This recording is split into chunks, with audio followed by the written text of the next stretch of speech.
નમસ્કાર દર્શક મિત્રો, મહામંથનમાં આપનું સ્વાગત છે। હું છું ઈશુદાન ગઢવી। ધર્મમાં ધતિંગ, આજે આપણે એના પર ચર્ચા કરીશું। કદાચ આ શબ્દ સાંભળતા સાધુ સમાજને થોડું માઠું લાગી શકે એમ છે, પરંતુ અમે એ સાધુ સમાજ કે સાધુ સંતોની વિરુદ્ધ નથી જે ભગવાનના વેશમાં માત્ર ભગવાન અને સમાજનું કલ્યાણ કરે છે, પરંતુ અમે એવા લોકોની વિરુદ્ધમાં છીએ જે ભગવાનના વેશમાં ફરી રહ્યા છે, પરંતુ ભોગ વિલાસ તો ક્યાંક કરી રહ્યા છે કુકર્મ। વાત આસારામની હોય કે હોય નારાયણ સાંઈ કે પછી હોય સ્વામી નિત્યાનંદ અને રાધેમાની, આ તમામ લોકો ધર્મના નામે કરી રહ્યા છે લોકોને ધ્રુજાવી દેતા કારસ્તાન। નિત્યાનંદ, જેનાથી સૌ કોઈ પરિચિત છે, તેમનું નામ સાંભળતા જ શેખ સિદ્દીકાને યાદ આવશે। તો વાત રહી આસારામ અને નારાયણ સાંઈની, તમામ લોકોએ ધર્મના નામે કર્યા છે કુકર્મ અને પહોંચ્યા જેલના સળિયા પાછળ। ગુજરાતમાં આજે વધુ એક સાધ્વીની પાપલીલા સામે આવી છે, અને તે પણ 5 કરોડની છેતરપિંડીની। જી હા, સાધ્વીએ સોનાના વેપારી સાથે છેતરપિંડી કરી અને 5 કરોડનો ચૂનો લગાવ્યો છે। એટલું જ નહીં, તેમના પર પ્રોહિબિશનના ગુના દાખલ થયા તો હત્યાના આરોપો પણ લાગ્યા છે। ગાદી માટે કોઈ સાધુ કે સાધ્વી આટલી નીચી હદ સુધી જઈ શકે તેનો કદાચ ગુજરાતની જનતાને અંદાજો પણ નહીં હોય, પરંતુ ધર્મના નામે થઈ શકે છે ધતિંગ, તેની આ વરવી વાસ્તવિકતા છે। સાધુઓ આમ તો મોહમાયા, ત્યાગ, બલિદાન અને સદભાવનાની ભાવનાવાળા માનવામાં આવે છે, પ્રજાનું કલ્યાણ કરનારા માનવામાં આવે છે, પરંતુ આ જ સાધુ સંતો અને સાધ્વીઓ કરી રહ્યા છે કલ્યાણના નામે કુકર્મ। અમારી વિશેષ રજૂઆતમાં આજે વાત કરીશું ધર્મના નામે ચાલતા ધતિંગ વિશે। એ પહેલા નજર કરીએ સાધ્વી જયશ્રી ગિરિનાના કુકર્મોની કર્મ કુંડળી પર।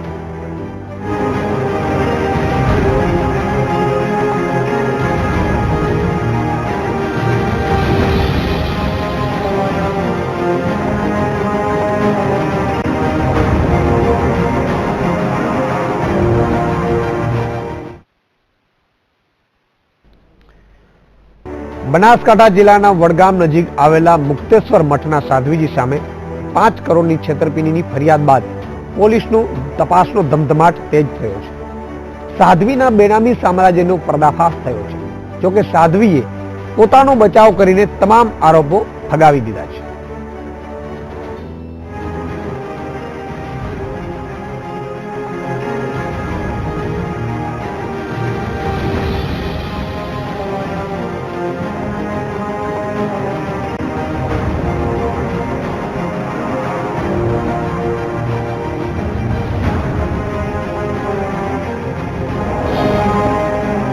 બનાસકાંઠામાં આવેલા મુક્તેશ્વર મઠના સાધ્વી જયશ્રી ગિરી સામે તપાસનો ધમધમાટ તેજ થયો છે।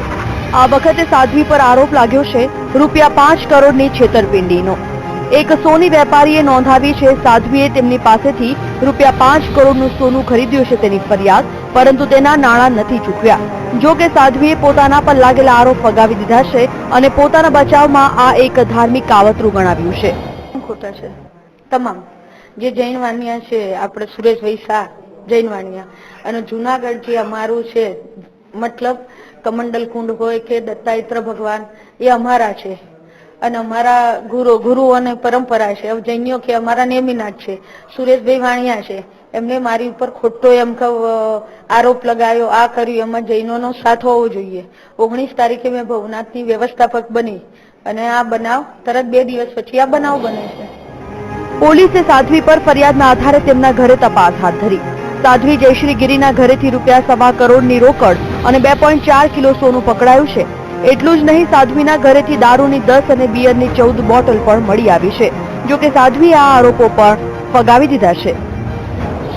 પણ હતી, ત્યાંની પબ્લિક વહી હતી, ઘરમાંથી રોકડ રૂપિયા ખાલી મેં પોલીસને તિજોરીની ચાવી આપી દીધી। તિજોરીની ચાવી આપી, એમાં 3-4 લાખ રૂપિયા હતા। મેં લ્યો ફેદો, ઘરમાંથી રોકડ રૂપિયા મળી નથી આવેલા, ખાલી છૂટા પૈસા।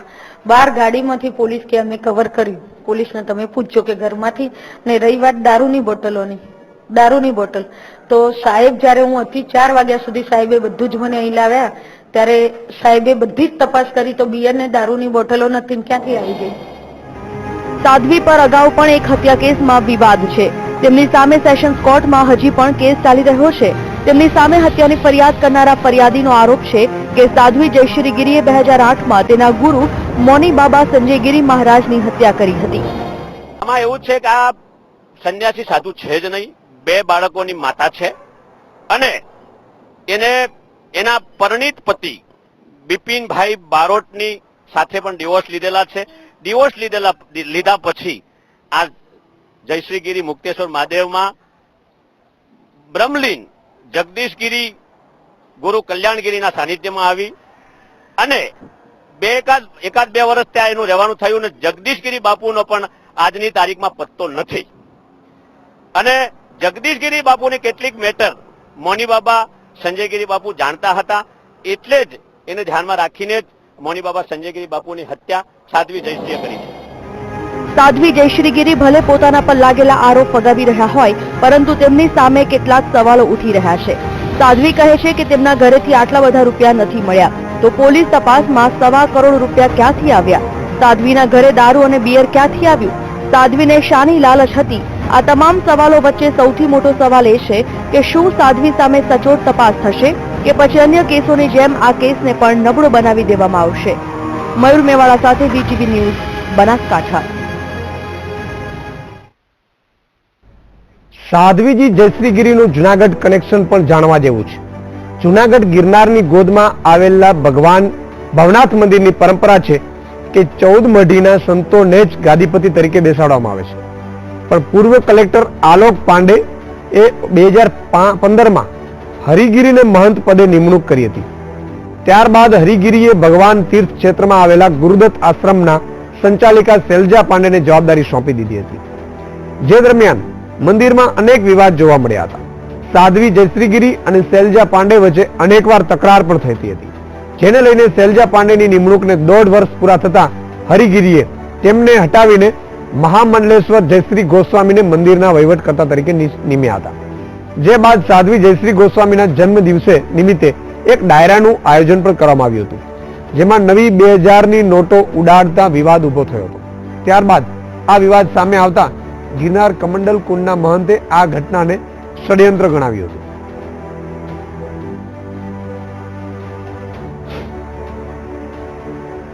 એવું છે કે એ અમારા ધર્મના સનાતન ધર્મના એક પદાધિકારી છે, વરિષ્ઠ પદાધિકારી, અને આ વરિષ્ઠ પદાધિકારીને કોઈ પણ કારણે ધર્મને હાનિ પહોંચે એવું લાંછન લાગે એના માટે આવું ષડયંત્ર કૃત્ય છે. દર્શક મિત્રો, જે રીતે સાધ્વી સાધુ સંતો, કારણ કે ગુજરાત કે દેશભરમાં આપણે હંમેશા એવું માનીએ છીએ અને ધર્મમાં વિશ્વાસ કરીએ છીએ. ધર્મમાં વિશ્વાસ કરવું એ ખોટું નથી.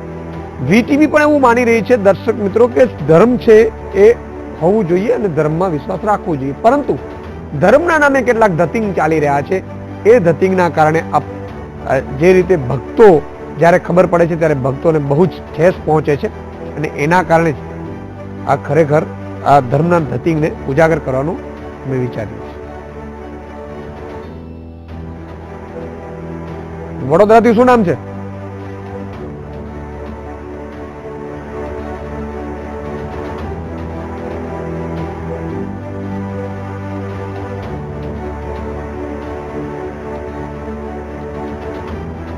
તો ધર્મના નામે ધતિંગ, ધર્મમાં ધતિંગ, જે રીતે મહામંથનમાં આજે આપણે ચર્ચા કરીશું. આપણી સાથે 3 મહાનુભાવો જોડાયેલા છે. ઉન્મેષ દીક્ષિત છે, ભાગવત સોલા ભાગવત વિદ્યાપીઠના CEO છે. આ સાથે જ પ્રફુલભાઈ પંડ્યા છે, જ્યોતિષાચાર્ય છે, અને જ્યોતિનાથ મહારાજ વડોદરાથી જોડાયા છે. આપ ત્રણેયનું સ્વાગત છે. પહેલા જ્યોતિનાથ મહારાજ આપની પાસે આવવા માંગીશ, આપની પાસે જાણવા માંગીશ કે જે રીતે આ સાધ્વી હોય કે આસારામ બાપુ હોય કે નિત્યાનંદ મહારાજ હોય કે નારાયણ સાંઈ હોય કે એવા કેટલાય એવા સંતના નામે ધતિંગ ચાલતા હોવાના પુરાવાઓ સામે આવ્યા છે. શું કહેશો? તમારી પહેલી પ્રતિક્રિયા શું છે? ખરેખર શું હોવું જોઈએ અથવા તો કઈ રીતે આપણું દેશ જઈ રહ્યું છે?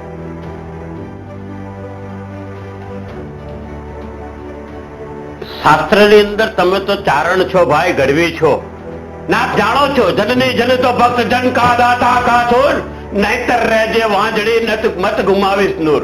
એટલી મોટી વાત કરી હોય આ સંપ્રદાય સંતો માટે, અને એ સંતો જયારે આવું આચરણ કરે અને એ સંતોના લીધે અમારું સંત સમાજ લાંછન રૂપ ભોગવતું હોય, આવા સંતોને સંત કેવા કરતા એમને ગુંડા કેવા વધારે સારું લાગે. બિલકુલ બિલકુલ. આપણી સાથે જ્યોતિષાચાર્ય છે પ્રફુલભાઈ પંડ્યા. પ્રફુલભાઈ, જે રીતે આ ધીરે ધીરે જ્યોતિનાથ મહારાજે પણ કહ્યું કે ભાઈ જે સંતોના નામે ધતિંગ કરે છે, કેટલું યોગ્ય છે અથવા તો આના પાછળનું કારણ શું હોય છે? પહેલી વસ્તુ, સંત એટલે જે સમાજનું રક્ષણ કરે, સમાજ પાછળ તપ કરે, એને સંત કહેવામાં આવે છે. પણ સમાજને જે તકલીફ આપે, જે સમાજને ગેરમાર્ગે દોરે, એને સંત ના કહેવાય, એને અસુર કહેવામાં આવે છે. હું સંતને વંદન કરું છું, પણ અસુર માટે નહીં. અસુરને તો હંમેશા વધ જ થાય એનો. અને કલિયુગની અંદર તો હંમેશા આ બધી વસ્તુ આપણે જોઈએ જ છીએ.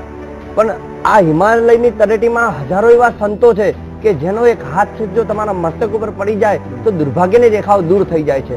પણ અત્યારે હાલના જે આપણે સાધુ સંતો જે જોઈએ છીએ કે જે લોકો આડંબર બધું ચલાવી રહ્યા છે, જે લોકો હજારો લાખો રૂપિયાની માંગ પણ કરી રહ્યા છે કે આમ થશે તો આમ, લોકોને ડરાવી રહ્યા છે, તો હું જાહેર જનતાને એ જ વસ્તુ બતાવું છું કે તમે કોઈનાથી ડરશો નહીં અને સંતોને સારી રીતે ઓળખો. કેમ કે સંત એ ક્યારે પૈસાની લોભ લાલચમાં બહુ પડે નહીં. હા, માણસનું કામ થાય, લોકો ભેટ આપે બીજા નંબરની વસ્તુ છે, પણ સંત બહુ માગે ને તો સમજવાનું કે બહુ સંત નથી. લાલચુ માણસ ક્યારે સંત હોય જ ન શકે.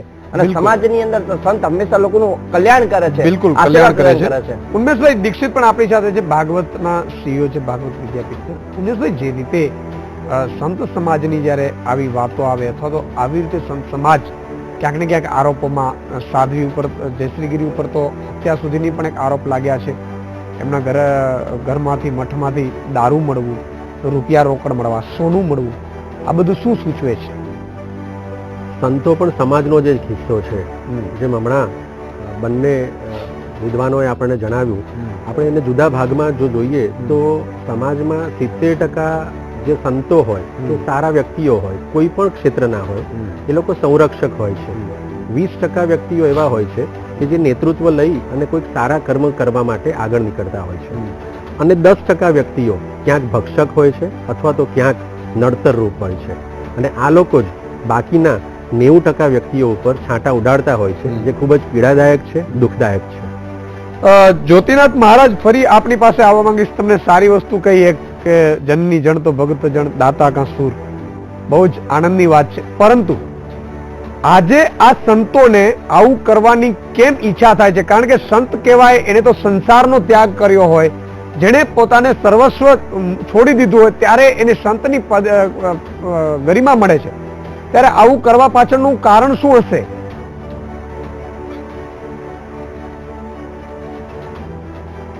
બહુ જ અહમ પ્રશ્ન પૂછ્યો. હું ક્યારનો હાથ ઊંચો એટલા માટે જ કર્યો હતો કે બંને વિદ્વાનોને હું પૂછું એક પ્રશ્ન કે ભાઈ આ સંતો આવું કેમ કરે છે?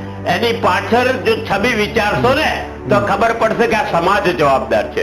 સીધો, સાદો, સરળ અને લોકભોગ્ય, લોકોની સેવા કરતો સંત હશે ને તો આ સમાજ નહીં સ્વીકારતો. આડંબરને દેખાવો કરતો, મોટી શોભાઓ યાત્રાઓ કાઢતો, લોકોને લૂંટતો, ઇમ્પાલા ગાડીમાં ફરતો, હેલિકોપ્ટરમાં ફરતા સંતોને લોકો માન આપે છે. બીજા સંતો જે હોય તેમને હંમેશા લોકો તુચ્છ નજરે જોતા હોય.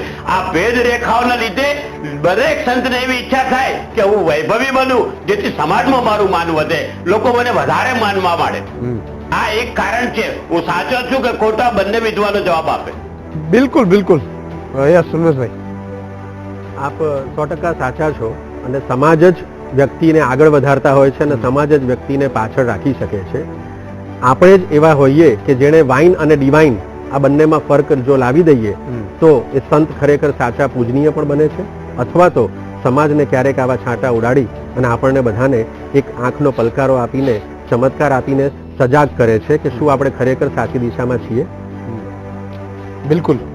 પ્રફુલભાઈ, જે રીતે ધર્મના નામે ધતિંગ ચાલે છે, લૂંટ ચાલે છે, લોકોની આસ્થા સાથે ખિલવાડ થઈ રહ્યું છે અને ભારતમાં હવે તો એવું ફૂલ્યું ફાલ્યું છે કે એની હદ ધીરે ધીરે વટાવી, એમ કહેવાય કે લક્ષ્મણ રેખા છે એ આપણે ક્યાંક ને ક્યાંક ઓળંગી રહ્યા છીએ. અને જો કોઈ એની વિરુદ્ધ થાય તો એ ધર્મનો વિરોધ છે એવો એક આરોપ પણ મૂકી દેવામાં આવે છે. શું કહેશો? સમાજ કઈ દિશામાં જઈ રહ્યું છે? એકચ્યુઅલી સમાજને સાચી દિશા બતાવનારા જો સંત હોય છે, અને સંતોના માધ્યમથી આપણે જાણીએ છીએ કે કોઈ સંતોનો કોઈ કથા, મોટી ભાગવત કથા હોય ને આપણે 5-1 કલાક બેસીએ છીએ તો 5 કલાકની અંદર આપણને ઘણું બધું જાણવા મળે છે અને આપણી દિશાથી બદલાઈ જાય છે.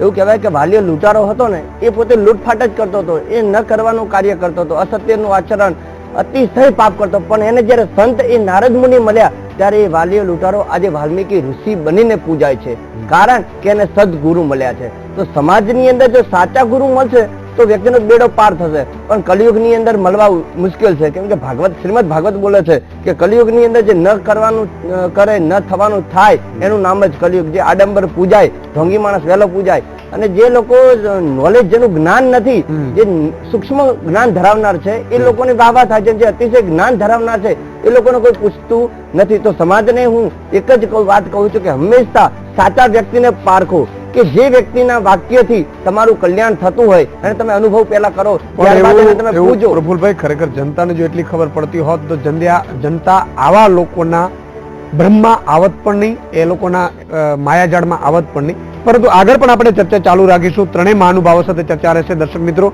અને ધર્મમાં ધતિંગ જે ચાલી રહ્યા છે એના ઊંડાણમાં પણ જશું કે શું કામ, કઈ રીતે, કેવી રીતે અને કયા કારણોસર ધર્મમાં ધતિંગ ચાલી રહ્યું છે. પરંતુ નાનકડા વિરામ. વેલકમ બેક દર્શક મિત્રો. ધર્મમાં ધતિંગ મહામંત્રમાં આપણે ચર્ચા કરી રહ્યા છીએ. આપણી સાથે ત્રણેય મહાનુભાવો જોડાયેલા છે.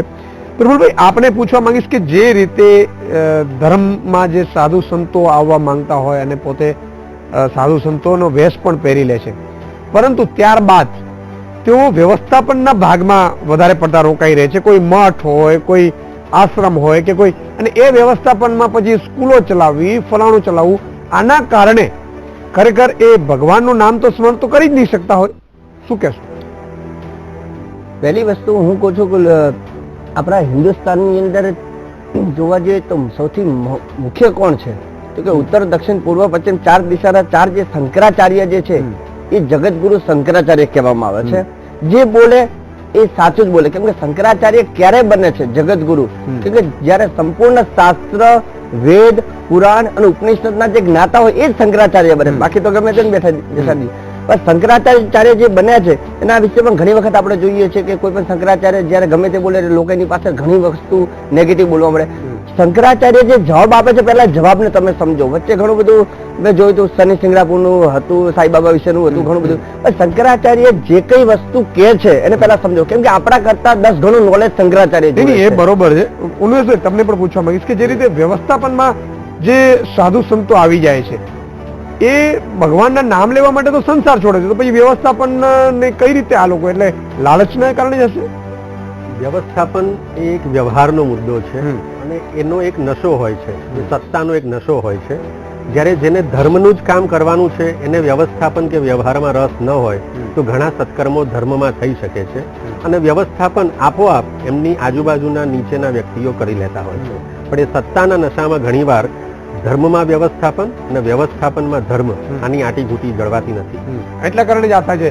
જ્યોતિનાથ મહારાજ પણ આપણી સાથે છે. જ્યોતિનાથજી, જે રીતે આ જે સાધુ સંતો છે, તમે કેટલા ટકા માંગો છો કે ભારતમાં એવા કેટલા ટકા સાધુ સંતો સાચા છે અને બીજા, આપણે કોઈ ઉપર ટિપ્પણી નથી કરતા એ રીતે, પરંતુ આ કેટલાક આવા સાધુ સંતો છે કે જેઓ સાધુ સંતોના નામે માત્ર છલ કપટ કરે છે અને એટલા માટે જ આપણે આજે ચર્ચા કરવાનો વખત આવ્યો છે. તમે શું માનો છો, કેટલા એવા ટકા હશે કે જેના કારણે સમગ્ર સાધુ સમાજ અથવા તો સંતો છે એને ભોગવવું પડે છે અથવા તો બદનામ થાય છે?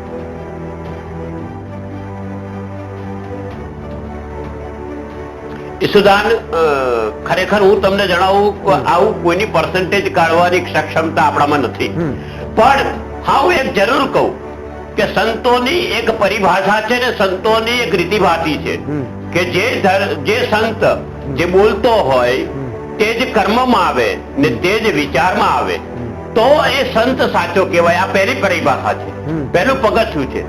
અને તમે કેટલા ટકાની વાત કરો તો 80% સંતો ગુજરાત બહારના ગુજરાતમાં હોય.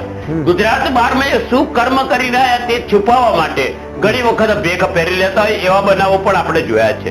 અને સંતત્વની સાચી પરખની વાત કરો તો તે તો ખરેખર એવું કીધું છે, ધ્યાન મૂલમ ગુરુ મૂર્તિ, પૂજા મૂલમ ગુરુ પદમ, મંત્ર મૂલમ ગુરુ વાક્ય, મોક્ષ મૂલમ ગુરુ કૃપા.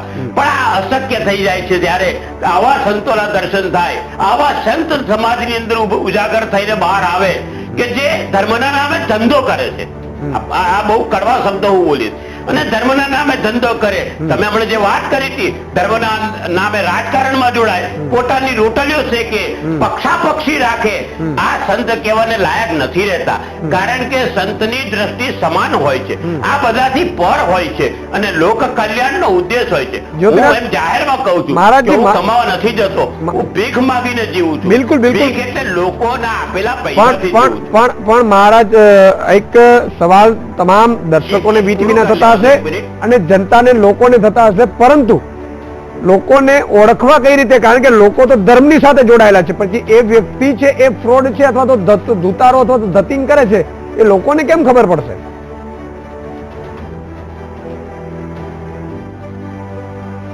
લોકોને ખબર એટલે પડશે કે લોકોને એનું અવલોકન કરવું જોઈએ, એની રીતિ ભાતીને અભ્યાસ કરવો જોઈએ.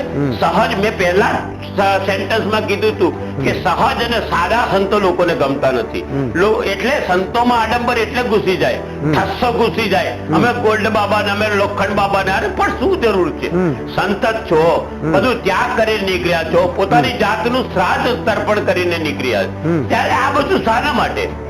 બરોબર છે, બિલકુલ. આ એક મોટો પ્રશ્ન ઉભો થાય છે. એની આ સમાજને એવા સંતોની જરૂર હોય કે લોકોને આડંબર કરે, દેખાડો કરતા હોય, તો પછી આવા પરિણામો ભોગવવા પડે. બિલકુલ ઉન્મેશભાઈ, જે રીતે વાત બહુ જ સારી કરી જ્યોતિનાથ મહારાજે, કે લોકોને પણ સંતો સીધા સાદા ગમતા નથી, આડંબર વાળા સંતો છે, અને એટલા કારણે જ લોકો છે એ ભરાઈ રહે છે. ભલે આપણે કલિયુગ આવી રહ્યો છે એવું માનીએ નામ, પણ કલિયુગના નામે પણ કેટલું છટકી શકશું? આ યુગમાં જ આપણે છીએ, આમાં જ આપણે રસ્તા કાઢવાના છે. અને એટલા માટે જ આપણે વીટીવીમાં આપણે ચર્ચા પણ એટલા માટે જ રાખી છે કે આનો ઉપાય શું કામ આ લોકો ધર્મના નામે ધતિંગ કરતા હશે, ને લોકો છે એ કઈ રીતે આમાંથી બચી શકે? સમાજ જ આ વ્યક્તિને એક વિચાર બનાવે છે અને એ વિચાર એક નવા સમાજની રચના કરે છે. આપણે એ ધ્યાન રાખવાનું છે કે આપણે કયા વ્યક્તિને એ વિચાર તરફ આગળ વધારીએ છીએ, એને પૂજનીય ભાવ આપીએ છીએ અને એના દ્વારા આપેલા જ્ઞાનને આપણે કઈ રીતે આપણા જીવન વ્યવહારમાં પ્રસ્થાપિત કરીએ છીએ. બિલકુલ. આખરી ક્વેશ્ચન પ્રફુલભાઈ, કારણ કે આપણી જોડે સમયનો અભાવ છે. સંતો છે, મહંતો છે, છતાંય દર 2 વર્ષે 5 વર્ષે એક એવા સંતના આવે ધતિંગ આપણે સામે બહાર આવે છે, ફરી લાગણીઓ દુભાય છે, ફરીથી એ સંતોને લોકો અપનાવી લે છે. આસારામની વાત કરીએ, આસારામ વર્ષોથી જેલમાં છે, છતાં પણ લોકો અત્યારે પણ એના ફોલોઅર્સ છે. શું કહેશો? લોકોની માનસિકતા એવી છે અથવા તો લોકોને કઈ મળી રહ્યું છે? પહેલી વસ્તુ કે હું કોઈ સંતો વિશે વિરોધમાં નથી જતો, પણ એક વસ્તુ છે કે મને જે સંતના આશીર્વાદ મળી ગયા છે તે સંત ઉપર ગમે એટલા લોકો આક્ષેપ મૂકશે, પણ હું એને ક્યારે ભૂલવાનો નથી.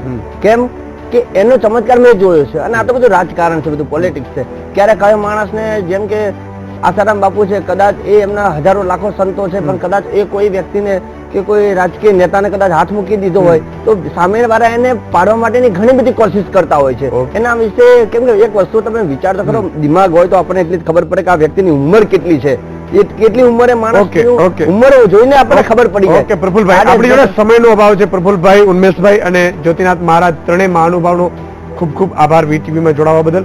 જે રીતે દર્શક મિત્રો ધર્મમાં ધતિંગ ચાલે છે, વર્ષોથી ચાલે છે, અને હજુ પણ જે રીતે લોકોને, કારણ કે લોકો છે હંમેશા મુશ્કેલીમાં આવે છે, મુશ્કેલીમાંથી રસ્તો કેમ કાઢવો, લોકોને સ્વર્ગના આંબલી પીપલી બતાવે છે, અને એટલા માટે જ લોકો છે એ દુઃખ પોતાના દૂર કરવા માટે સંતોના શરણે જાય છે. પરંતુ ખરેખર સંતો છે કે નહીં, લોકોને પણ આ મુદ્દે જાગવું પડશે, જાગૃત થવું પડશે કે આ સંત જેના હું આંગણામાં અથવા તો જેના પગમાં હું પડું છું એ ખરેખર સંત છે કે પછી ધતિંગ ચલાવનાર એક વેપારી છે. એ એક દર્શક મિત્રો જોવું પડશે તમામ નાગરિકોએ, અને ત્યારે જ આ ધતિંગો છે એ બંધ થશે. આવતીકાલે ફરીથી મળીશું નવા વિષય, નવા સબ્જેક્ટ સાથે. ત્યાં સુધી મને રજા આપશો. નમસ્કાર.